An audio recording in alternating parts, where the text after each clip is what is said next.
여러분 안녕하십니까. 3월 5일 목요일 넘치는 우리의 매일 묵상 시작하도록 하겠습니다. 오늘 본문 말씀은 요한복음 10장 22절부터 44절까지 말씀입니다. 저희 단기팀은 지금 카트만두 공항에 도착을 했습니다. 현지 시간으로 6시 조금 넘었고요. 6시 45분 보딩하고요. 그리고 7시 반 정도에 출발합니다. 그러면 내일 새벽에 4시 반 도착이니까 가는 건 그래도 카트만두에서 그 한국으로 돌아가는 건 조금 비행 시간이 짧아서 그래도 좀 여유가 있는 것 같습니다. 함께 기도해 주신 모든 분들께 감사드리고요. 또 앞으로 네팔 단기 선교를 통하여서 우리가 어떤 일을 해야 하는지, 하나님께서 어떤 것들을 우리에게 원하시는지 많은 것들을 생각하고 또 같이 회의를 하고 또 기도하고 그런 시간이었습니다. 이제 팀원들이 이제 좀 많이 체력적으로 떨어지니까 여기저기 아픈 사람들 많이 있는데 그래도 재밌게 안전하게 잘 다녀와서 정말 감사합니다.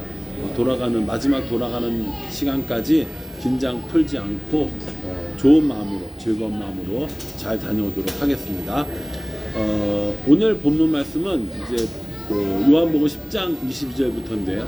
여기 보면 절기가 하나 나와요. 22절에 보면은 예루살렘에 수전절이 이르니 때는 겨울이라 이렇게 얘기했습니다. 수전절이라는 절기가 나오는데 수전절이라는 절기는 그 구약 성경에 나오지 않는 절기인 거죠. 그러니까 수전절은 신약 성경부터 읽기 시작하면 잘 모르는 절기입니다. 앞에 뭐 6월절, 뭐 초막절, 77절 뭐 이런 거 되게 많은데 갑자기 이 수전절이라는 절기가 나오는데 이 수전절은 구약 성경과 신약 성경 사이에 있는 그 중간기에 나오는 어떤 사건으로 나오는 겁니다. 이 예루살렘 성전이 그 제우스 신상이 세워지고 이렇게 더럽혀진 그런 그때 마카비가 일어나서 그 성전에 있었던 그 우상들을 치워버리고 성전을 깨끗하게 정화했던, 그래서 이 마카비가 일정 기간 한 100여 년 정도 어떤 그 왕조를 구축해서 잠깐 독립했던 그 시기를 기념하고 성전이 깨끗하게 된 것을 기념하는 그 시간이 수전절이라는 것이죠. 그러니까 구약 성경이 쭉 오다가 말라기에서 끝나고 그 잠깐 사이에 수전절이라는 절기가 생겼다라는 것이죠. 그러니까 그 시대에도 수전절을 지켰고 예수님 시대에도 지금도 이스라엘 사람들은 수전절을 지키고 있어요. 그러니까 이 마카비에 의해서 그 성전이 깨끗하게 되어진 사건이 굉장히 중요했다라는 것이죠. 수전절을 지키면서 예수님께서 성전 안에 왔다 갔다 하니까 사람들이 물어봐요. 뭐라고 물어보냐면 24절에 유대인들이 에워싸고 이르되 당신이 언제까지나 우리 마음을 의혹하게 하려 하나이까 그리스도이면 밝히 말씀하소서 하니 이렇게 얘기합니다. 이 유대인들이 뭐라고 얘기하냐면 예수님이 그리스도이면 우리에게 확실하게 이야기 좀 해주세요 라고 이야기하는 겁니다. 그러니까 이 사람들은 예수님의 입에서 내가 그리스도야 라고 하는 확실한 대답을 듣기 원하시는 것이죠. 근데 예수님께서 그렇게 이야기를 안 하셨느냐? 아니, 하셨고 예수님이 이야기하신 것보다 더 놀라운 건 구약 성경에 이런 일을 하는 사람들이 그리스도다라고 여러 가지 이야기를 했거든요. 뭐 예를 들어서 처녀가 잉태하여 아들을 낳을 것이라고 이야기를 했잖아요. 예수님께서 그렇게 오셨단 말이에요. 그러면 그게 메시아의 증거잖아요. 베들레헴에서 태어날 것이라고 하셔서 베들레헴에서 태어났어요. 눈먼 자를 눈뜨게 한다고 예언되어 있어서 눈먼 자를 눈뜨게 하는 일도 있었어요. 그럼에도 불구하고 계속해서 뭘 얘기하냐면 당신이 정말 그리스도면 이야기해 달라고 이렇게 이야기를 하고 있는 겁니다. 예수님께서 뭐라고 얘기하시냐면 25절에 예수께서 대답하시되 내가 너에게 말하였을 때 믿지 아니하는도다. 내가 내 아버지의 이름으로 행하는 일들이 나를 증거하는 것이거늘 이렇게 얘기합니다. 내가 지금 말했고 내가 하는 일들이 내가 그리스도임을 이야기하고 있는데 내가 왜 믿지 않아? 라고 이렇게 이야기하는 것이죠. 아무리 이야기를 해도 믿지 않고 아무리 기적들을 보여줘도 믿지 않고 아무리 구약 성경에 나오는 그 이야기들을 해줘도 믿지 않는 것이라는 것이죠.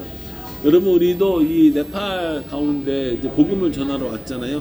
지금은 이제 네팔이지만 한국에 돌아가면 우리들의 이웃들에게, 가족들에게, 친척들에게, 친구들에게 복음을 전하는 거 아니겠습니까? 일본에서도 마찬가지고요.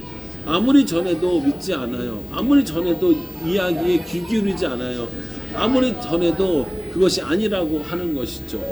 여러분, 그러니까 생각해보면 우리가 복음을 복음으로 받아들이는 것이 얼마나 귀한 일인지 아시겠죠? 말씀이 우리를 관통하고 말씀이 우리로 하여금 하나님을 창조주로 고백하고 예수님을 구주로 고백하는 이 일들이 얼마나 큰 은혜인지 아시겠죠?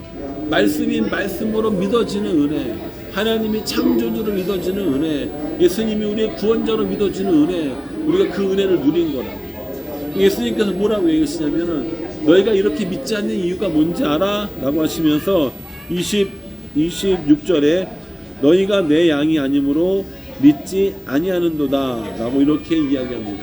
너희가 내 양이 아니니까 날 안 믿는 거야 라고 이야기하시면서 다시 양과 목자의 이야기를 우리에게 해주십니다.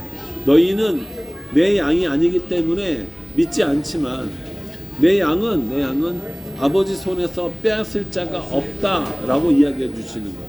내 양은 절대 빼앗기지 않아. 나도 빼앗기지 않고 아버지도 빼앗기지 않는다라고 이야기하시면서 29절에 그들을 주신 내 아버지는 만물보다 크심에 아무도 아버지 손에서 빼앗을 수 없느니라 이렇게 얘기합니다.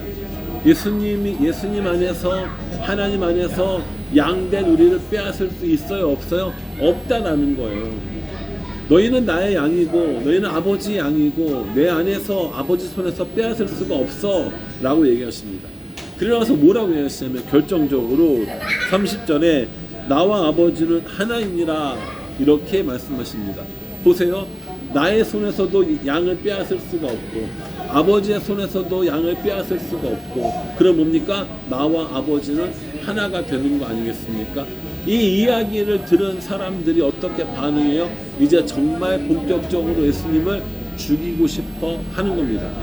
사람들이 예수님에게 기대했던 대답은 뭐였어요? 아까 처음에 얘기한 것처럼 내가 그리스도야, 내가 너희를 해방시켜줄 왕이야, 내가 너희를 구원해줄 유대인의 왕이야, 이거 기대한 거거든요. 이 이야기를 해달라는 거예요. 너희가 우리의 구원자다, 내가 너희의 이런 그리스도다, 이 얘기를 해달라고 그랬는데 뭐라고 하냐면 나와 아버지는 하나다 라고 이야기하니까 이 유대인들 입장에서는 미치는 거죠. 왜냐하면 아버지와 내가 하나라고 이야기하니까. 그래서 뭐라고 하냐면 33절에 유대인들이 대답하되 선한 일로 말미암아 우리가 너를 돌로 치려는 것이 아니라 신성 모독으로 인함이니 내가 사람이 되어 자칭 하나님이라 함이로다 이렇게 얘기합니다. 내가 지금까지 당신이 행한 선한 일, 병자를 고치고 눈먼자를 눈뜨게 하고 이런 일 때문에 돌로 치려는 것이 아니라 내가 하나님이라고 하는 이 신성 모독 때문에 우리가 너를 돌로 치려고 하는 것이다 라고 이렇게 얘기해요.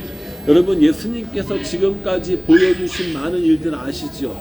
우리가 이 다른 성경에서 나오는데 죽은 나사로를 살리기도 하고 눈먼 자를 뜨게 하기도 하고 안전뱅이를 고치기도 하고 이런 많은 기적들이 결국 구약 성경에서 메시아 그리스도가 일들을 할 것이다 라고 이야기를 해줬고 예수님께서도 자신이 하나님의 아들이라고 이야기를 해줬는데 아무리 이야기라도 듣지 않는 이 사람들이 결국 예수님을 향해서 신성 모독이라고 하면서 돌로 쳐 죽이려고 하는 이런 시도를 하고 있다라는 겁니다. 그러니까 이 사람들은요 안 보이는 거예요. 안 들리는 겁니다. 아무리 얘기를 해도 소용이 없는 거예요. 이 얼마나 슬픈 일이고 얼마나 안타까운 일입니까?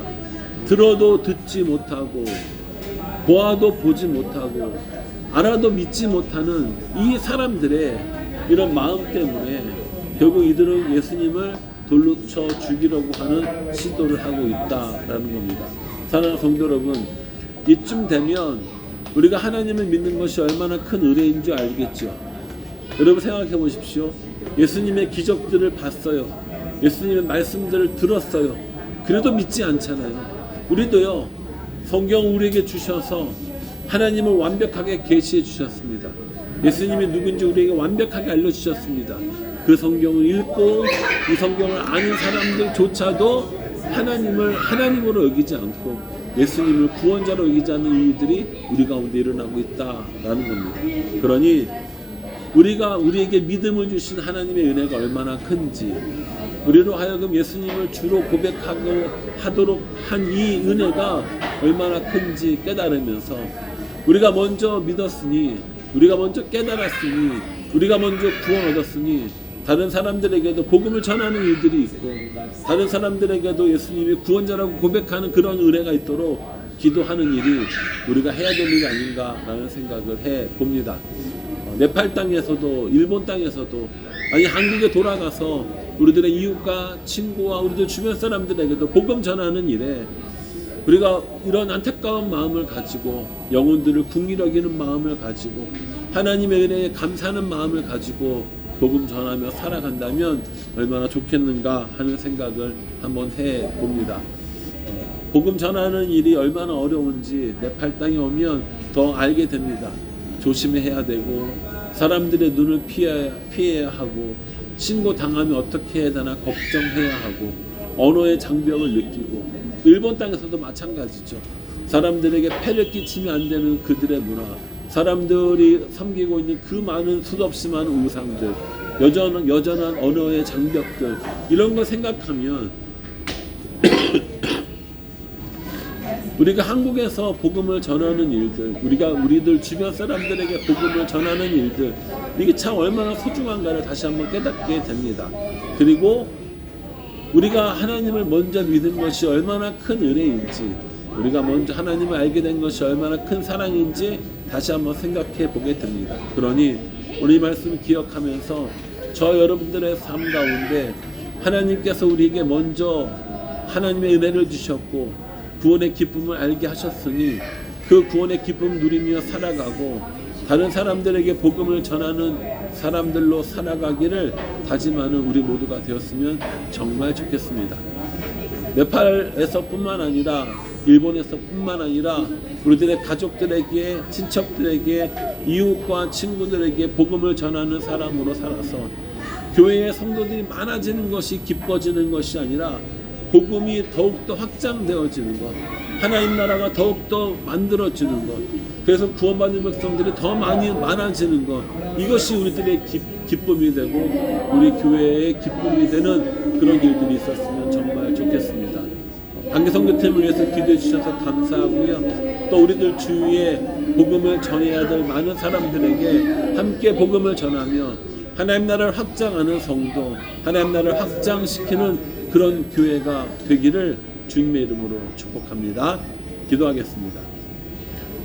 하나님, 들어도 듣지 못하고 보아도 보지 못하고 알아도 믿지 못하는 사람들이 많이 있는데 우리에게 먼저 복음을 증거해 주시고 우리로 하여금 하나님을 증거하는 삶을 살게 해주시니 감사합니다. 이 구원의 기쁨을, 복음의 감격을 우리도 세상에 전하며 살아갈 수 있도록 도와주시옵소서. 네팔 땅에, 일본 땅에, 그리고 우리나라 곳곳에 하나님의 복음이 증거되어지고 구원의 기쁜 소식이 증거되어질 수 있도록 하나님 도와주시옵소서. 우리가 이 일을 감당하며 우리 교회가 이 일들을 감당할 수 있도록 축복하여 주시옵소서. 예수님의 이름으로 기도합니다. 아멘. 여러분 단기팀에서 기도해 주셔서 감사하고요. 계속해서 복음 전하는 성도, 복음 전하는 교회, 하나님의 구원의 기쁨을 아는 그런 우리 모두가 되기를 정말 간절한 마음으로 기도하겠습니다. 저 여러분 모두가 하나님 나라를 위하여, 복음을 위하여 살아가는 우리 모두가 되기를 간절한 마음으로 기도하겠습니다. 감사합니다.